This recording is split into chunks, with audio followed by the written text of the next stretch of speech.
اگر اللہ کے بارے میں برے خیالات آئیں. حمزہ UK.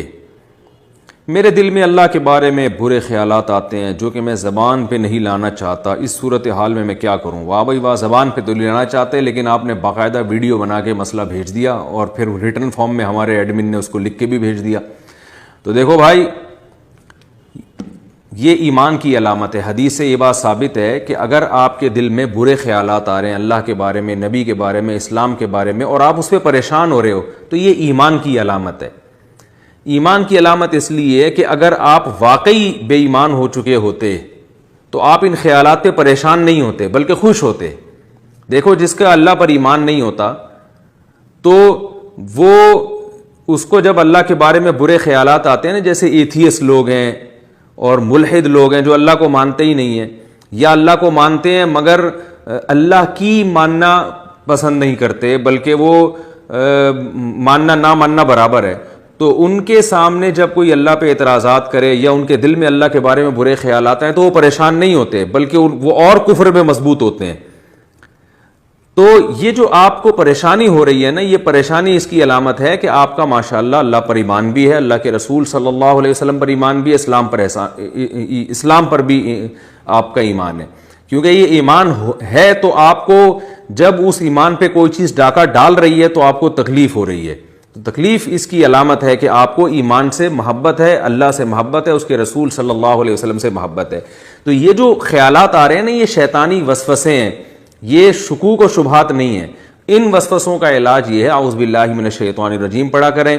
اور ایک جو اس کا ٹیکنیکل علاج ہے وہ یہ ہے کہ ان وسوسوں کو لفٹ نہ کرائیں. بالکل لفٹ کا مطلب نہ ان کو بھگانے کی کوشش کریں نہ ان کو لانے کی کوشش کریں، جو خود سے آ رہے ہیں آنے دیں اور مطمئن رہیں کہ ان سے کچھ بھی نہیں ہوگا انشاءاللہ. کوئی پریشانی کی بات نہیں ہے. اپنے کاموں میں مشغول رہیں، دن رات کی جو آپ کی ایکٹیویٹیز ہیں دین اور دنیا کی، اس میں مشغول رہیں. جو خیالات آ رہے ہیں آنے دیں، نکالنے کی بھی کوشش نہ کریں اور لانے کی بھی کوشش نہ کریں، اور پریشان ہونا چھوڑ دیں.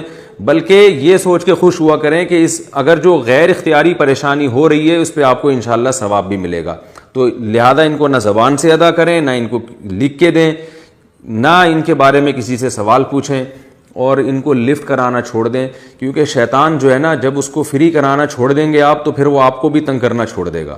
اب آپ پریشان ہوں گے نا تو شیطان سمجھ جاتا ہے کہ یہ آدمی ان وسوسوں سے پریشان ہو رہا ہے، اب اس کو اور پریشان کرو. آپ نے دیکھا ہوگا جب ہم چھوٹے بچے تھے نا تو بچوں کی عادت ہوتی ہے، کوئی موٹا ہو تو اس کی چڑ رکھ دیتے ہیں موٹو، کوئی پتلا ہو تو اس کی چڑ رکھ دیتے ہیں پتلو، کوئی کالا ہو تو اس کو کلو کہہ دیتے ہیں. تو اس طرح کی چڑیں بچے بہت کرتے ہیں.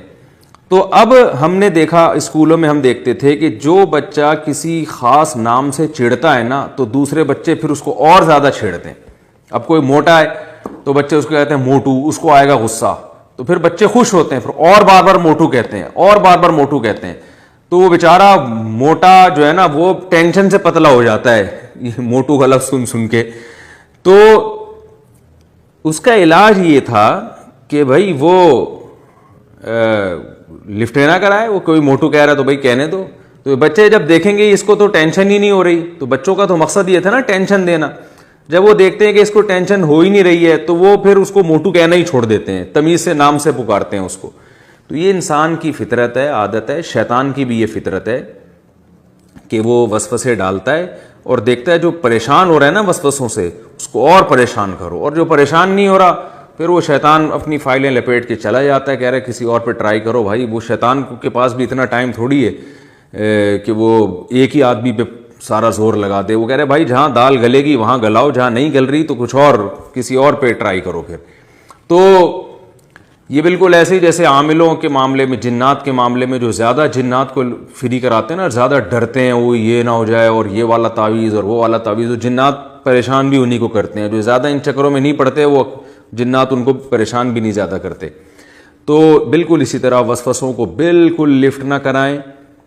نو لفٹ کا جو ہے نا وہ اپنے دل کے اوپر ایک نوٹس لگا کے رکھ دیں، شیطان جب بھی آئے تو نو لفٹ دے کے واپس چلا جائے، تو انشاءاللہ یہ وسوسے خود بخود ختم ہو جائیں گے. کفر کے وسوسوں کا کیا کریں؟ جب میں 15 سال کا تھا تو میرے منہ سے کچھ غلط الفاظ نکلے تھے اللہ تعالیٰ کے بارے میں، ابھی جب میں نے 5 وقت نماز کی پابندی شروع کی ہے اور توبہ کی ہے تو وہ چیزیں مجھے بہت ستاتی ہیں، کہیں میں کافر تو نہیں ہو گیا؟ اس بارے میں میری رہنمائی فرمائیں۔ دیکھو بھائی، جب آپ نے زبان سے ایسی غلط باتیں نکال دی اور توبہ کر لی آپ نے، تو اب ان کو بھول جائیں۔ علماء کہتے ہیں شیطان جو ہے نا، پہلے تو انسان سے گناہ کراتا ہے۔ ایک جرم تو یہ انسان شیطان کی بات میں آ کے گناہ کر لیتا ہے، دوسرا پھر اللہ کی رحمت بعض دفعہ ہوتی ہے اور انسان سچے دل سے توبہ کرتا ہے، تو پھر شیطان دوسرا حملہ یہ کرتا ہے کہ وہ دل میں وسوسے ڈالتا ہے کہ تیری توبہ قبول نہیں ہوئی، تاکہ انسان پریشان رہے اور عبادت میں اس کا دل نہ لگے۔ تو یہ بھی شیطان کا حملہ ہے۔ اب اس میں بھی آپ شیطان کی بات نہ مانیں، اور سچے دل سے جب توبہ کر لی ہے تو اللہ نے توبہ آپ کی قبول کر لی ہے، اللہ کا وعدہ ہے۔ علماء کہتے ہیں کہ جو سچے دل سے پکی توبہ کرے اور پھر بھی یہ سمجھے کہ اللہ مجھے معاف نہیں کرے گا، تو یہ تکبر ہے، اس لیے کہ وہ یہ سمجھتا ہے کہ میرا گناہ اللہ کی رحمت سے بھی بڑھ کر ہے۔ تو بظاہر تو یہ تواضع لگتی ہے، لیکن حقیقت میں یہ تکبر ہے۔ تو آپ کا جتنا بھی گناہ تھا، جب آپ نے توبہ کر لی سچے دل سے، اور یہ پریشان ہونا اس کی علامت ہے کہ سچے دل سے توبہ تھی، تو اب آپ اس کو بھول جائیں۔ البتہ بعض دفعہ ایسے ہوتا ہے کہ انسان زبان سے غلط باتیں نہیں کہتا، لیکن دل میں وسوسے بہت آتے ہیں۔ یہ بیماری بہت لوگوں میں آج کل ہے، اور بہت لوگ اس پہ کال کر کر کے پریشان کرتے ہیں۔ ان کو آپ سمجھاتے رہیں لیکن وہ سمجھ میں نہیں آتی بات، وسوسے آتے ہیں، جی مجھے اسلام کے بارے میں، اللہ کے بارے میں الٹے الٹے خیالات آتے ہیں، تو پھر میں پریشان ہوتا ہوں۔ رسول اللہ صلی اللہ علیہ وسلم سے صحابی نے پوچھا تھا کہ ہم بعض دفعہ ہمارے دل میں ایسی باتیں آتی ہیں کہ ہم زبان پہ نہیں لا سکتے اس کو، ہمیں بہت اس پہ تکلیف ہوتی ہے۔ تو آپ نے فرمایا یہ تو عین ایمان ہے۔ کیا مطلب؟ ان وسوسوں پہ پریشان ہونا اس کی علامت ہے کہ آپ تو مومن ہیں، اس لیے کہ اگر آپ واقعی کافر ہوتے تو ان برے خیالات پہ آپ پریشان تھوڑی ہوتے۔ کافر تھوڑی پریشان ہوتا ہے بری باتوں پہ، وہ تو مطمئن ہوتا ہے۔ تو یہ جو دل میں اللہ کے بارے میں، اسلام کے بارے میں، نبی کے بارے میں، قرآن کے بارے میں، حدیث کے بارے میں الٹے الٹے خیالات آتے ہیں اور انسان کو اس سے تکلیف ہوتی ہے، تو یہ تکلیف اس کی علامت ہے کہ یہ پکا مومن ہے۔ اگر یہ کافر ہوتا ہے اس کو تکلیف نہ ہوتی۔ تو اب ان وسوسوں کا علاج کیا ہے؟ ان کا علاج یہ ہے کہ ان کو لفٹ کرانا چھوڑ دیں، نہ کسی سے اس کے بارے میں سوال کریں، نہ کسی مولانا صاحب سے پوچھیں، نہ مفتی صاحب سے پوچھیں۔ یہ آ رہے ہیں، آنے دیں، ان کو نکالنے کی بھی کوشش نہ کریں۔ دل سے جو خیال زبردستی نکالنے کی کوشش کی جاتی ہے وہ نکلتا نہیں ہے، بلکہ دل میں اور زیادہ وہ خیال گھستا ہے۔